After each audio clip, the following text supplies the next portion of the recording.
Good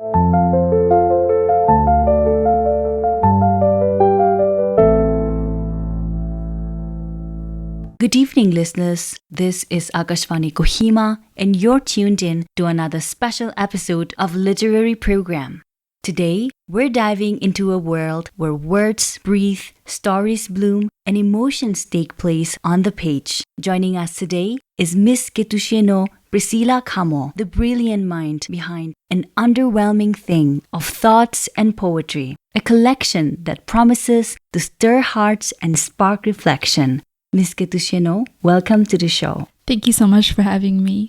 So before we dive into your work, can you please introduce yourself to our listeners? Okay, hi everyone. My name is Ketousieno Khamo, and I am the author of the poetry collection An Underwhelming Thing of Thoughts and Poetry, and I'm very excited to be here today. Thank you so much for that beautiful introduction. It's always fascinating to see the person beyond the words. So we want to know how you discovered your love for writing. So when did your journey as a writer first begin? And what drew you towards writing in the first place? I think my earliest memory of writing would be when I was around 11 or 12. I remember writing my very first poem. It was a homework that was given to us by our English teacher. And ever since then, I think I've just written poems ever since I can remember, yeah. Mm-hmm. That's beautiful. To think that you started really early and to produce your very first debut collection at 22 is fascinating. It's so inspiring. Thank you. Now let's talk about An Underwhelming Thing. So this book is your first debut poetry collection. So what inspired you to write this book? And if there's any core message or theme that you really want the readers to take away, what would it be? I think for me, when I was writing this collection, it was mostly about trying to write down what life really was through my lens. And I think what I really wanted the readers to feel was just to find a little bit of themselves through my writings and make it their own. So I think the most important thing for me through this process would be just the art of life and the vulnerability within it. That's beautiful. I think you put a lot of raw emotions, and I think there's a lot of honesty and vulnerability in your book. And I think a lot of the listeners are eager to read it. So moving on, what was the most challenging part of putting this book together? And did you experience any writer's block? And if you did, how did you work through it? For me, the most challenging part when it came to writing this book was how I would get through that fear of what will people think? How will it be perceived? And also because writing poetry is very different from writing fiction, where it's you make up stories. Whereas with poetry, it's about your feelings and you're talking about what you've been through and what you're actively feeling in that moment. So that consciousness is there of people will know what I feel or what I think. Yeah. So that was the biggest battle for me. As for writer's block, I would say trying to overcome that has always been a struggle for me. I think with most writers, with most artists, that creative block is always one of the most challenging things.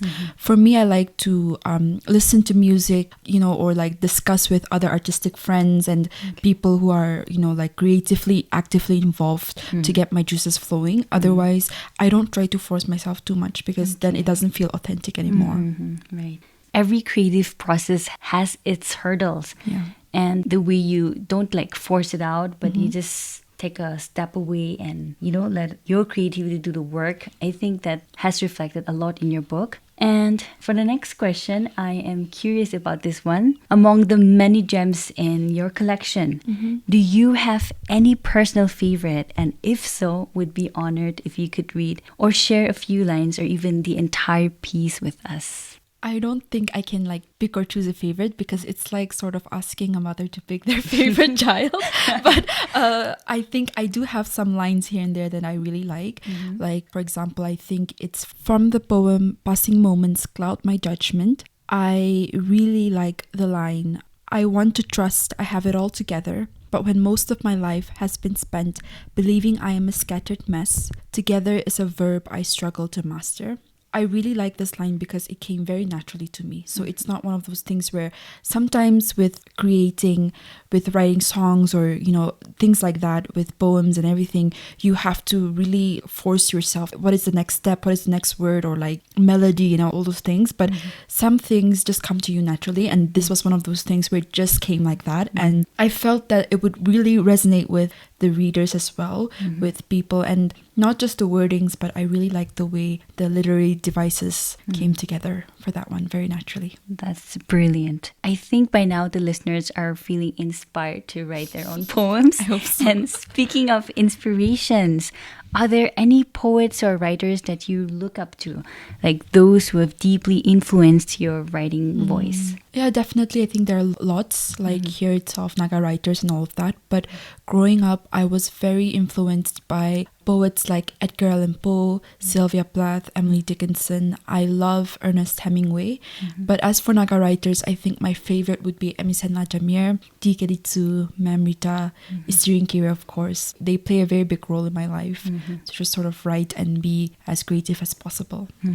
It's always inspiring to see how different voices influence your own style, but you just have your own authenticity in your writing. So I think that's beautiful. Thank you so much. Okay, now outside of literature, what other influences like music, art, life experiences inspired your writing process? For me, there are actually a lot of things that inspire me outside of literature. Like with music, I think music would be second to reading and writing for me. I'm a very big Taylor Swift fan, so like I love her writing process as an artist, as a musician. I love Noah Kahan and obviously like the Beatles and all of that. There's not a particular art or painter that I'm really into, but I really love the surrealism era, like Picasso and all of that. So I think I draw inspiration from a lot of that as well. And of course, like my family and friends outside, like just connecting with them and then interacting with them is always inspiring to me. That's beautiful. Now, let's dive into something more personal. How much of you is hidden between the pages of this book? Did writing this book heal you in any way? I think more so, instead of hiding myself in between the pages, for me, I really try to show myself. I think every story, every poem says something about me, or at least the person that I used to be. And of course, the whole process of writing it and releasing it was very healing. I think it would be the same for any other, artistic forms or activities, like with music or with dancing or with painting and drawing, with sports as well. It's a way to release yourself. And, so with each step of the way, I think it was very healing for me. Thank you for sharing your thoughts so openly. Do you have any writing ritual or a must-have when you sit down to write? I think for me, personally, the one thing that I must have with me is a cup of good tea. Like everywhere I go, it's always a cup of good tea. So I need tea next to me when I'm writing or when I'm reading or I want to do something creative. It's always a cup of tea. All right. So if you could go back in time and speak to yourself before you started writing this beautiful book, what advice would you give to yourself?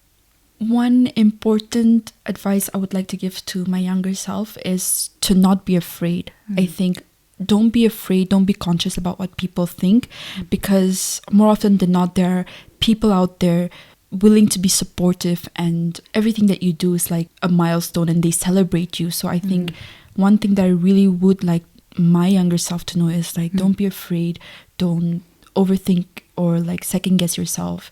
You can do it. You just have to take the first step. Such a beautiful reminder. What's one life lesson that your book taught you that you did not expect?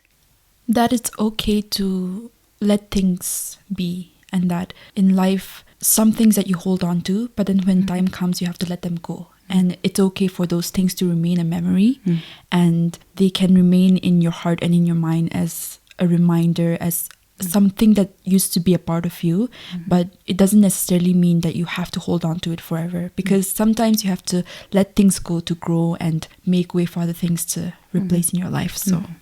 So before we go to the last segment, I will ask you a few questions and you have to pick one. All right. Okay, that sounds fun. This or that. Okay, sure. Okay, so coffee or tea? Tea, definitely. Early bird or night owl? Early bird. Writing by hand or typing on a laptop? Ooh, I used to love writing by hand, but nowadays I type at the laptop a lot. Okay. Classical poetry or modern free verse? Ooh, okay. I love classical poetry, but I'm more of a modern free verse kind of a girl, yeah. Books or audiobooks? Oh, books, definitely, hands down.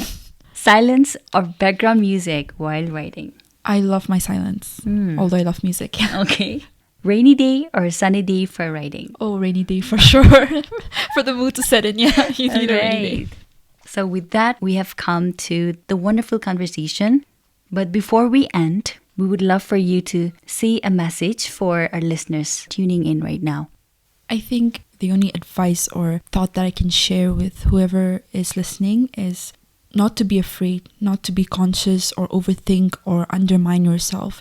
If you have a passion for it and if you are willing to work hard for it, go for it, take the first step. The first step is always very daunting and it's so scary, but it's worth it. It's better to sort of experience what that brings you instead of living for the rest of your life in the what ifs or like wondering what would have happened if you had taken that step. So just go for it is what I would say. And thank you so much for having me. This is really fun. I hope to do this again sometime. Thank you so much.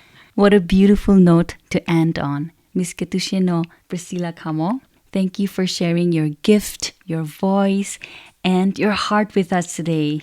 We wish you the very best for your future writing endeavors, and we hope that a lot of listeners were inspired today by our conversation. May your words continue to inspire and reach many hearts. Thank you so much for having me once again. I really enjoyed it.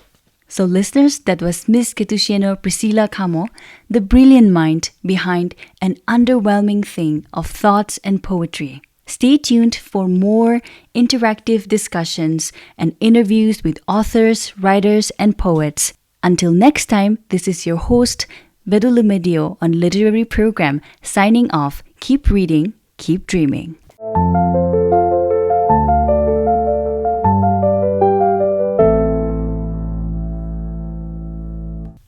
Please like and subscribe to our channel and hit the notification bell for the latest contents. Also, follow us on all our social media handles.